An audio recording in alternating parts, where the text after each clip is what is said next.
On this Friday. అంటే ఈ re release అనేది నాకు ఒక చేసినప్పుడల్లా ఒకటి గుర్తుకొస్తుంది. 98లో మేము తొలి ప్రేమ సినిమా డిస్ట్రిబ్యూట్ చేసినప్పుడు అప్పుడు అది మాకు 5 ఇయర్స్ రైట్స్ ఉండేది. సో ఎప్పుడు డబ్బులు తక్కువ ఉంటే అప్పుడు దాన్ని రీ రిలీజ్ పెడితే ఆ సినిమా ద్వారా మనీ వచ్చేదన్న. అలా ఒకసారి అమృత సినిమా ఫ్లాప్ అయినప్పుడు ఫైనాన్షియల్గా చాలా స్ట్రెస్లో ఉంటే మళ్ళీ రీ రిలీజ్, అది 4th టైం. అప్పుడు కూడా ఆ రోజుల్లో అది 10 to 12 lakhs షేర్ కలెక్ట్ చేస్తుంది. అంటే అప్పటి రోజులన్నింటినీ మిరాకిల్ డేస్. అలాంటిది ఎప్పుడు కూడా ఆడియన్స్ వాళ్ళ రీ రిలీజ్ పెడుతుంటే ఎంత ఇంట్రెస్ట్గా థియేటర్కి వస్తున్నారంటే, ఇప్పుడు హైదరాబాద్లో 10 థియేటర్లు వేస్తే ఆల్మోస్ట్ 10 థియేటర్లు ఫుల్ అయిపోయాయి. సో అంటే మేము నిర్మాతలుగా ఆలోచించుకోవాల్సింది, జనాలు థియేటర్కి రావట్లేదు అనేది ఒక స్టేట్మెంట్ ఎప్పుడు జరుగుతూ ఉంటుంది. ఓటీటీలో ఉంది. ఈరోజు సీతమ్మవాకిట్లో సిరిమల్లె చెట్టు ఓటీటీలో ఉంది, ఆల్రెడీ చూసేశారు. అయినా ప్రేక్షకులు రావడానికి ఇంట్రెస్ట్ చూపిస్తున్నారంటే ఒక మంచి కాంటెంట్ మళ్ళీ వెళ్దామని వస్తున్నారు. అలాగే మహేష్ బాబు గారు అభిమానులు కావచ్చు, వెంకటేష్ గారు అభిమానులు కావచ్చు, థియేటర్కి వెళ్ళి ఈ సినిమాని ఒక ఆ బ్రదర్స్ మధ్య ఉన్న మూమెంట్స్ని ఎంజాయ్ చేద్దామని ఇన్ని థియేటర్లు ఫుల్ చేశారంటే చాలా హ్యాపీగా ఉంది. హ్యాపీ కంటే హ్యాపీనెస్తో పాటు నాకు ఐడియాలజీ, ఓహో అంటే మనం మంచి సినిమాలు తీయటానికే ఫైట్ చేయాలి, ప్రేక్షకులు థియేటర్కి వస్తారని రీ రిలీజులు కూడా ప్రూవ్ చేస్తున్నాయి. సో ఇది మీతో షేర్ చేసుకుందాము అని ఈరోజు ప్రెస్ మీట్ పెట్టడం. అలాగే ఆంధ్రాలో ఎవ్రీవేర్ వేసిన దగ్గర డే 1 60%, 70% అడ్వాన్స్ బుకింగ్లో ఉన్నాయి. మోస్ట్లీ ఫ్రైడే కల్లా అవి రన్నింగ్ ఫుల్స్ అయిపోతాయి. సో అలాగే సుదర్శన్ 35mm సెకండ్ డే కూడా 8th రోజు కూడా 4 షోలు ఫుల్ అయ్యాయి. అంటే చాలా ఒక మళ్ళీ సినిమా రిలీజ్ చేస్తుంటే ఒక ఉండే హ్యాపీనెస్ కనిపిస్తుంది మాకు ఈ సినిమా ద్వారా. So I'm also watching on 7th morning 8 o'clock show. మళ్ళీ 12 ఏళ్ళ తర్వాత థియేటర్లో సినిమా చూసి ఎంజాయ్ చేయాలని అనిపిస్తుంది. So I'm going to Sudarshan 35mm 8 o'clock show. And media వాళ్ళు మీరు కూడా వెళ్ళి 12 ఏళ్ళ తర్వాత మళ్ళీ ఇద్దరు బ్రదర్స్ వస్తున్నారు కాబట్టి ఎంజాయ్ చేయండి. 12 ఏళ్ల క్రితం మీరు ఈ కాంబినేషన్ సెట్ చేయడానికి ఎలాంటి కష్టపడ్డారు? సో అప్పుడే చాలా ప్రెస్ మీట్లలో చెప్పామంటే మల్టీ స్టార్ చేయడం అనేది ఎప్పుడో మన తెలుగు సినిమా ఇండస్ట్రీలో అందరు స్టార్ హీరోస్, రామారావు గారి దగ్గర నుంచి చిరంజీవి గారి వరకు అందరూ హీరోలు మల్టీ స్టార్ సినిమాలు చేశారు. తర్వాత మారుతూ వచ్చింది. సడన్గా ఎందుకో శ్రీకాంత్ ఈ ఐడియా చెప్పినప్పుడు సో ఎలా చేద్దాం ఏంటి అని ఫస్ట్ వెంకటేష్ గారిని తర్వాత మహేష్ గారిని అప్రోచ్ అవుతే ఇద్దరు ఈజీగానే ఓకే అన్నారు, పెద్ద కష్టపడలేదు. వాళ్ళు కథ వినేసి ఓకే అన్నారు. సో దాన్ని ప్రాపర్గా స్క్రీన్ మీదకి తీసుకురావడానికి కొంచెం మాకు టైం పట్టింది. అంటే అవుట్పుట్ ఇవ్వడానికి ఆల్మోస్ట్ అప్పుడు 1 year షూట్ చేశాం. జనవరి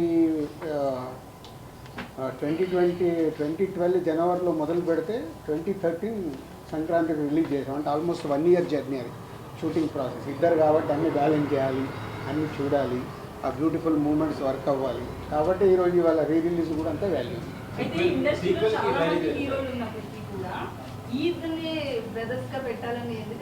అట్లా ఇప్పుడు ఒక కథ అనుకున్నప్పుడు ఎవరు కరెక్ట్గా ఉంటారని అప్రోచ్ అవుతాము. వాళ్ళిద్దరు అప్రోచ్ అవ్వగానే ఇద్దరికి ఆ రోజుల్లో అట్లని కాదు. అంటే వెంకటేష్ గారికి సురేష్ బాబు బ్రదర్, మహేష్ బాబు గారికి రమేష్ బాబు గారు బ్రదర్. సో ఈ కథలో ఉన్నప్పుడు వాళ్ళు ఓన్ చేసుకుంటారు. అట్లాగే వాళ్ళిద్దరు ఈ సినిమా చేసేటప్పుడు చాలా టైం స్పెండ్ చేశారు. వెంకటేష్ గారు మహేష్ బాబు గారు డిన్నర్లో కలవడము, ఎలా జర్నీ చేద్దాము, స్క్రీన్ మీద ఎలా ఉండాలి, చాలా హోంవర్క్ చేసుకున్నారు వాళ్ళు. అందుకే అంత దగ్గరగా కనిపిస్తుంది, ఒక న్యాచురల్ ఫిలిం లాగా కనిపిస్తుంది.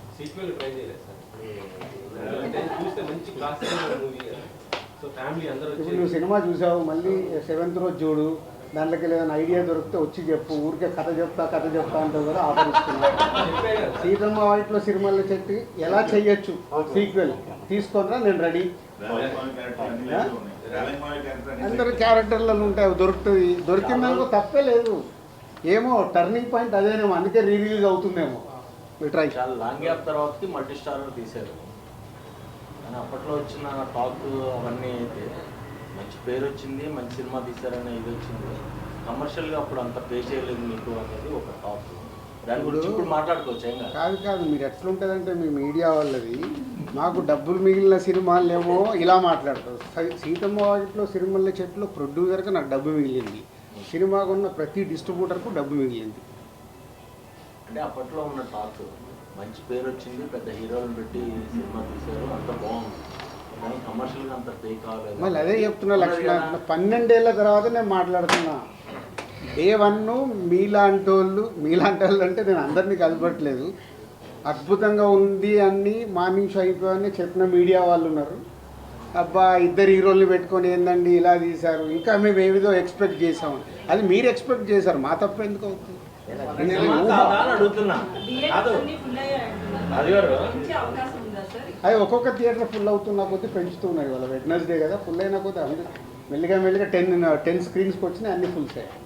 జనరల్ ఆడియన్స్ రెస్పాన్స్ ఉంటారా, ఓన్లీ ఫ్యాన్స్ వెంకటేష్ మైకో అంటే ఫ్యాన్స్తో పాటు ఫ్యామిలీ ఆడియన్స్ కూడా టికెట్స్ అడుగుతున్నారు. సో ఫ్యామిలీ ఆడియన్స్ అడుగుతున్నారంటే వాళ్ళు కూడా థియేటర్కి వెళ్ళి ఎంజాయ్ చేయడం. ఇంట్లో టీవీలో పెట్టుకోవచ్చు కదా, కానీ బిగ్ స్క్రీన్లో చూసే మ్యాజిక్, ఆడియన్స్తో పాటు ఫుల్ క్రౌడ్లో చూసే మ్యాజిక్ టీవీలలో మనం దీంట్లో చూస్తే రాదు. ఆ టైంలో మిగిలిపోయిన ఎక్స్ట్రా ఫుటేజ్ కానీ ఏమైనా యాడ్ చేసి చాలా ఫుటేజ్ ఉంది కానీ ఏమీ యాడ్ చేయట్లేదు. అంటే ఫ్యాన్స్ కానీ ఫ్యామిలీ ఆడియన్స్ కానీ మోస్ట్ అవైటెడ్గా ఈ సినిమా రీరిలీజ్ కోసం చూస్తున్నారు. సో థియేటర్స్ కూడా అలాగే ఫుల్ అయిపోయింది. ఫ్యాన్స్ నుంచి ఒక డిమాండ్ ఏంటంటే టైటిల్ కార్డ్స్ విషయంలో సపరేట్ టైటిల్ కార్డ్స్ వేస్తే ఇంకా బాగుంటుంది అంటున్నారు. 12 ఏళ్ళ తర్వాత మళ్ళీ కొత్త కాంట్రవర్షియల్స్ మనకు అక్కర్లేదు, అప్పుడు ఏది ఉంది అదే రిలీజ్ అవుతుంది.